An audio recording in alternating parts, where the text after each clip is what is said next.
America ও চীনের মধ্যে শুল্ক যুদ্ধ এখন চরমে পৌঁছেছে। তাদের কেউই হাল ছাড়ছেন না বলে মনে করা হচ্ছে। এবং আমেরিকা যখন ক্রমাগত চীনা আমদানির উপর শুল্ক আরোপ করছে, তখন চীনও প্রতিশোধ নিচ্ছে এবং আমেরিকাকে কড়া চ্যালেঞ্জ জানাচ্ছে। প্রেসিডেন্ট ট্রাম্পের প্রশাসন এবার চীনা পণ্যের আমদানির উপর নতুন করে শুল্ক চাপালো। এই আবহে এবার চীনা পণ্যে 245% পর্যন্ত শুল্ক আরোপের ঘোষণা করলো আমেরিকা।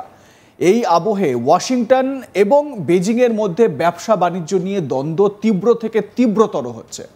ভারত সহ বিশ্বের বেশিরভাগ দেশের ক্ষেত্রে আগামী 3 মাসের জন্য শুল্ক নীতি স্থগিত রাখার কথা জানিয়েছেন খোদ ইউএস প্রেসিডেন্ট ডোনাল্ড ট্রাম্প। ব্যতিক্রম ছিল একমাত্র চীন, কারণ বেজিংকে স্বস্তি না দিয়ে উল্টে চীনা পণ্যের উপর চড়া হারে শুল্ক ধার্য কার্যকর করার কথা জানিয়েছিলেন ট্রাম্প। তবে চীনও যে ছেড়ে কথা বলবে না, এটা ট্রাম্পের জানা উচিত ছিল। চীনও প্রতিশোধ নিতে কোমর বেঁধে ময়দানে নেমে পড়েছে।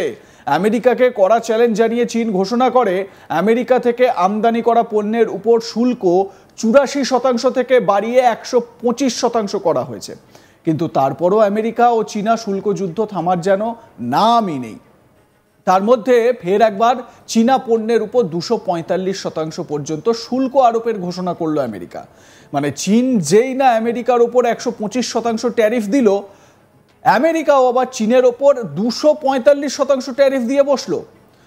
হোয়াইট হাউস একটি রিপোর্ট প্রকাশ করে চীনা পণ্যে শুল্ক বৃদ্ধির এই সিদ্ধান্তের কথা জানিয়েছে। ট্রাম্প অ্যাডমিনিস্ট্রেশনের বক্তব্য, বেজিংয়ের সাম্প্রতিক রপ্তানি বিধিনিষেধ এবং প্রতিশোধমূলক শুল্কের প্রতিক্রিয়া হিসেবে এই পদক্ষেপ করা হয়েছে। আমেরিকার বাজারে বিভিন্ন দেশের পণ্যের উপর কিছুদিন আগেই পারস্পরিক শুল্কের কথা ঘোষণা করেছিলেন ট্রাম্প। মানে অন্য দেশ আমাদের ওপর যা ট্যারিফ দিচ্ছে, আমরাও সেই রকম ট্যারিফ দেব। সেই তালিকায় চীন, ইউরোপীয় ইউনিয়নের পাশাপাশি ভারত, ইসরায়েলের মতো আমেরিকার বন্ধু রাষ্ট্রও ছিল। হোয়াইট হাউস থেকে গত সপ্তাহেই জানানো হয়, এই শুল্ক নীতির বিষয়ে অনেক দেশ ট্রাম্পের সঙ্গে আলোচনা করতে চাইছে। হোয়াইট হাউসের অর্থনৈতিক কাউন্সিলের অধিকর্তা কেভিন হ্যাসেট জানিয়েছিলেন 50টিরও বেশি দেশ আমেরিকার সঙ্গে যোগাযোগ করেছে। ঘটনাচক্রে গত বেশ কয়েকদিন ধরে ভারতের সঙ্গে দ্বিপাক্ষিক বাণিজ্য সংক্রান্ত আলোচনা চলছে আমেরিকার। ট্রাম্পের শুল্ক নীতি ঘিরে আমেরিকার অন্দরেও প্রশ্ন উঠতে শুরু করেছিল। গত সপ্তাহে আমেরিকায় ট্রাম্পের বিভিন্ন নীতির বিরুদ্ধে প্রশ্ন তুলে ব্যাপক পরিসরে আন্দোলন হয়েছিল। হাজার হাজার মানুষ ট্রাম্পের বিরুদ্ধে রাস্তায় নেমেছিলেন। নিউ ইয়র্ক, ওয়াশিংটন ডিসি সহ আমেরিকার সব বড় শহরে ইউএস জনতা ট্রাম্পের বিভিন্ন নীতির বিরুদ্ধে বিক্ষোভ দেখিয়েছিলেন। তার মধ্যে একটি ছিল তার শুল্ক নীতি। ট্রাম্প বলেন, বিভিন্ন কোম্পানি আমেরিকায় বিনিয়োগের জন্য আসছে। তিনি বলছেন যে আমেরিকায় আপনারা ব্যবসা করুন, তার জন্য আপনাদের স্বাগত, এবং সেক্ষেত্রে ট্যারিফ বা শুল্ক বা করের যে বোঝা, সেই বোঝা লাঘব করা হবে। তো ডোনাল্ড ট্রাম্প কি বলেছিলেন শোনাবো আপনাদের। Say more than $7 trillion now, right, of investment coming in. Apple is coming in for $500 billion alone. We have other companies coming in with massive numbers. We have car companies that are coming in. No, we've never seen anything like it. Maybe in the 1940s or 50s or something, but we've never seen anything like it. They had 3 plants canceled in Mexico. Not that we want to hurt Mexico, but we're for us. And that's what my job is. It's not to take care of other countries, but I want to help other countries as much as I can, but we have to take care of America first, and it's about America first. So we have many, many companies coming in that would have never come in if we didn't win the election and then put the tariffs on. And they're coming in because when they build in the United States, there are no tariffs. You don't have to pay any tariffs. So instead of paying 30, 40, 50% or 25%, but it could go a lot higher in some of the industries. Reciprocal tariff ঘোষণার পর থেকে যেন চীন ও আমেরিকার মধ্যে অলিখিত যুদ্ধ ঘোষণা হয়ে গিয়েছে। জানা গিয়েছে ট্রাম্প প্রশাসন নতুন করে চীনের উপর 50% শুল্ক চাপিয়েছে, যেটা বেশ কয়েকদিন আগের ঘটনা। এবং সেই সময় চীনা পণ্যের উপর মোট 104% শুল্ক আরোপ করেছিল আমেরিকা, এবং তারপর সেই শুল্ক বেড়ে 125% হয়ে যায়। মাথায় রাখতে হবে যে এই সময়ই বিশ্বের বিভিন্ন দেশের ওপরেও কিন্তু ট্যারিফের ঘোষণা করেছিল। সময়টা ছিল, মানে তারিখটা ছিল 2রা এপ্রিল, যেই 2রা এপ্রিল থেকে এই ট্যারিফ লাগু হয়ে গিয়েছিল। ভারতের ওপরেও কিন্তু 26% ট্যারিফ লাগু হয়ে গিয়েছিল ট্রাম্প অ্যাডমিনিস্ট্রেশনের সেই ঘোষণার পর। যদিও হঠাৎ গত সপ্তাহেই আমরা দেখলাম ডোনাল্ড ট্রাম্প তিনি ঘোষণা করেন যে 3 মাসের জন্য বিভিন্ন দেশের ওপর যে ট্যারিফের যে নীতি, সেই নীতি স্থগিত রাখা হলো, কিন্তু চীনের ওপর ট্যারিফ বাড়িয়ে 125% করা হলো। এবার চীন কোথায় চুপচাপ থাকবে? চীনও পাল্টা 125% ট্যারিফ দেয়।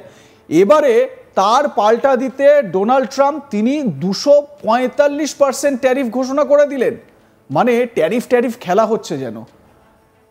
হোয়াইট হাউসের প্রেস সেক্রেটারি ক্যারোলিন লেভিট তিনি বলেন চীনের প্রতিশোধ নেওয়াটা ভুল ছিল। যখন আমেরিকা আক্রমণ করে তখন এটি আরও জোরে পাল্টা আঘাত করে, সেজন্য চীনের উপর 104% শুল্ক আরোপ করা হবে, এটা সেই সময় বলা হয়েছিল। মাথায় রাখবেন এখন সেটা 245% হয়ে গেছে।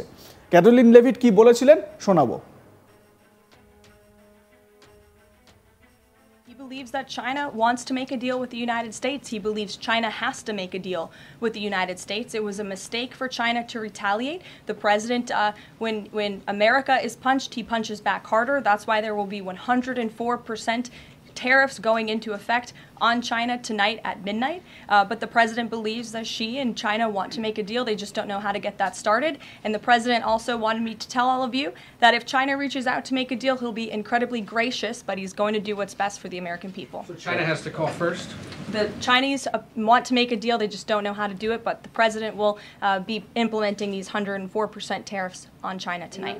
Both things can be true at the same time. And it is a non-negotiable position that the United States has faced a national security and economic crisis because of the unfair trade practices by countries around the world.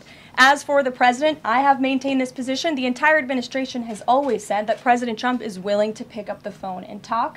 And the president met with his trade team this morning, and he directed them to have tailor-made trade deals with each and every country that calls up this administration to strike a deal. And listen, and each and every one of these trade deals should be tailored and unique based on that country's markets, based on that country's exports, the imports here in the United States of America. What makes the most sense for the American worker and for our industry? The president is focused on putting America first.